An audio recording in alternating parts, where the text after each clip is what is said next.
নিজেকে নিজেই ভুলে যাবা, নিজের পরিচয় হারিয়ে যাইবা। তোমার একটা পরিচয় ছিল, তোমাকে কবরে যেতে হবে, তোমাকে ময়দানে মাহশারে দাঁড়াইতে হবে, হাসরের ময়দানে তোমাকে দাঁড়াতে হবে, তোমার আমলনামায় মিজানের পাল্লাই উঠানো হবে, তোমাকে ফুলসিরাতের ফুল পাড়ি দিতে হবে, তোমার জন্য জাহান্নাম অথবা জান্নাত একটা নির্ধারিত আছে। তোমার সেই পরিচয়টা, তোমার সেই চিন্তা চেতনা তোমার মাথা থেকে আল্লাহ তাআলা তোমাকে ভুলিয়ে দিবে দুনিয়া অর্জনের জন্য, শুধুমাত্র দুনিয়া অর্জনের জন্য, দুনিয়ার পিছনে ছুটার জন্য তোমাকে এই পরিচয়, এই পেরেশানি, এই ব্যস্ততা তোমাকে সব ভুলিয়ে দিবে আল্লাহ। ওয়ালা তাকুনু কাল্লাযীনা নাসুল্লাহ ফাআনসাহুম আনফুসাহুম। তুমি নিজেকে নিজে বলে যাইবা, তোমার নিজের পরিচয় তুমি জানবা না। তুমি একজন মুসলমান, তোমাকে 5 ওয়াক্ত সালাত আদায় করতে হবে, তোমাকে রবের জিকির করতে হবে, রবের কোরআন তিলাওয়াত করতে হবে, রবের প্রতিটা বিধান, প্রতিটা হুকুম তোমাকে পালন করতে হবে। সেই পরিচয়টা, সেই বাস্তবতা, সেই ধারাবাহিকতা আল্লাহর বিধানের তোমাকে ভুলিয়ে দেওয়া হবে। ফাংসাহুম আনফুসাহুম, তুমি নিজেকে নিজেই ভুলে যাইবা, তোমার পরিচয় তুমি হারিয়ে যাইবা। তুমি একজন মুসলমান, তোমাকে কবরে যেতে হবে, সব তুমি ভুলে যাইবা। তোমার কোনো অস্তিত্ব থাকবে না, তোমার অস্তিত্ব থাকবে শুধু দুনিয়ার জন্য। দুনিয়া তোমাকে পরিপূর্ণ আমি কি দিয়ে দিব, এবং পরকালে তোমার কোনো অস্তিত্ব থাকবে না, তুমি কিছুই পাবা না। এটাই দুনিয়ার বাস্তবতা। আল্লাহ বলছেন ফাংসাহুম আনফুসাহুম, তুমি নিজেকে নিজে ভুলে যাইবা, তোমার কোনো অস্তিত্ব থাকবে না, তুমি তোমাকে চিনবা না। শুধু পরিবারের জন্য, সমাজের জন্য, রাষ্ট্রের জন্য সব কিছু করছো, নিজের জন্য কিছুই করলাম।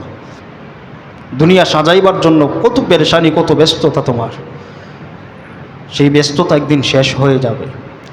দুনিয়ার ব্যস্ততা থাকবে, দুনিয়ার পেরেশানি থাকবে, থাকবে না। এই যে দুনিয়া ঘর সাজাইবার জন্য কত কিছু করছি আমরা, এই ঘরের জায়গায় পড়ে থাকবে। আমি আজকে মরে গেলে কালকে যথারীতি এইভাবেই ঘর চলমান থাকবে। আমি যদি দুনিয়া থেকে চলে যাই, আজকে চলে যাই, এই মসজিদের মেম্বার খালি থাকবে? খালি থাকবে না, চলতে থাকবে, চলমান থাকবে। আমার ঘর, আমার পরিবার চলমান থাকবে। দুনিয়ার বাস্তবতা, দুনিয়া চলতে থাকবে, কিন্তু আমি চলে যাওয়ার কারণে দুনিয়ার কোনো ক্ষতি হবে না। দুনিয়ার ক্ষতি হবে? দুনিয়ার কোনো ক্ষতি হবে না। দুনিয়া তার আপন গতিতে চলতে থাকবে, দুনিয়া আপন গতিতে চলবে, কিন্তু আমার গতিটা কি হবে? আমি যে চলে গেলাম দুনিয়া ছেড়ে, আমার গতিটা কি হবে? আমার অবস্থাটা কি হবে? দুনিয়ার মানুষ আমাকে নিয়ে হাসবে, কাঁদবে, কেউ হাসবে, কেউ কাঁদবে, কিন্তু আমার গতিটা কি হবে? আমার অবস্থাটা কি হবে?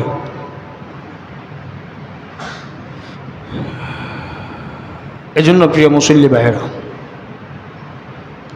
আল্লাহ রাব্বুল আলামিন আমাদেরকে বারবার এই কথাটাই বলছে, হে পৃথিবীর মানুষ, আমি তোমাকে বানাইলাম, আমি তোমার সৃষ্টিকর্তা, আমি চাই তুমি আমাকে ডাকো, আমার গোলামি করো, আমার দাসত্ব করো। আমি রবের গোলামি, দাসত্বের মাধ্যমে তোমার হায়াতের জিন্দেগি কাটাও। কিন্তু আমরা আমাদের চাওয়া অনুযায়ী না, তুমি চাচ্ছ, সমস্যা কি? আল্লাহ তুমি চাও আমাকে ডাকো, সমস্যা নাই, আমি তোমার ডাকে সাড়া দিব না, আমার এখনো সময় হয় নাই,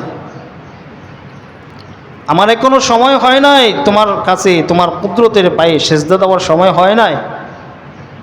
আমার যখন সময় হবে তখন আমি আসব।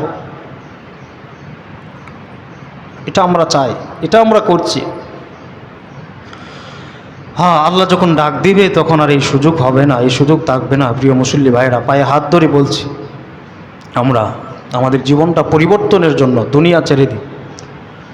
সব কিছুর মূল হলো দুনিয়া। দুনিয়া আমাকে সব কিছুর মূল, দুনিয়া সব কিছু থেকে আমাকে বিরত রাখছে, আল্লাহকে ভুলিয়ে দিচ্ছে দুনিয়া। এই দুনিয়ার মায়া যতদিন পর্যন্ত আমার দিল থেকে, আমার এই দিমাগ থেকে সরাইতে না পারবো, ততদিন পর্যন্ত আমি একজন পরিপূর্ণ কামেল মুমিন হতে পারবো না, ইমানদার হতে পারবো না। দুনিয়া আমাকে একদিন এত মোহাব্বত আর এত ভালোবাসা দেখিয়ে দুনিয়া অর্জন করার পর দুনিয়া আমাকে একদিন চুরে মারবে, দুনিয়া আমাকে একদিন ঢিল মারবে, দুনিয়া আমাকে একদিন লাথি মারবে, দুনিয়া থেকে তাড়িয়ে দিবে। এই দুনিয়া দুনিয়া দুনিয়া করতে করতে আমরা আমাদের হায়াতের জিন্দেগি শেষ করছি। আল্লাহু আকবার। আল্লাহ তাআলা এই জন্য আমাকে আপনাকে বারবার ডাক দিয়ে বলতেছেন, আল্লাহ বারবার বলছেন, হে পৃথিবীর মানুষ, যা করছো, যা কিছু করছো, সব কিছুর হিসাব পরিপূর্ণভাবে আমি দিব।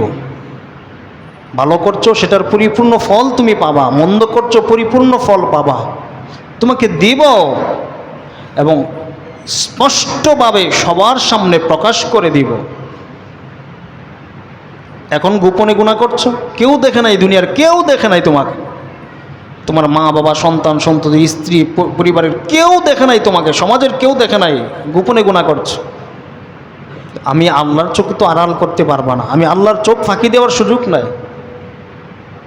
আমি আল্লাহ তোমাকে স্পষ্টভাবেই দেখিয়ে দিব। দুনিয়াতে হয়তো কেউ দেখে নাই, কিন্তু আমি তোমাকে স্পষ্টভাবে কিয়ামতের ময়দানে মাহশারে মানুষের সামনে স্পষ্ট করে দিব। তোমার মুখোশ আমি উন্মোচন করে দিব। তুমি কত বড় বুজুর্গ ছিলা, তুমি কত বড় আল্লাহওয়ালা ছিলা, সব মুখোশ উন্মোচন করে দিব।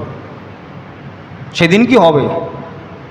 লাঞ্ছিত অবস্থায় তুমি জাহান্নামে নিক্ষিপ্ত হবা। স্পষ্টভাবে আমি তোমার আমলনামা আমি দেখিয়ে দেব।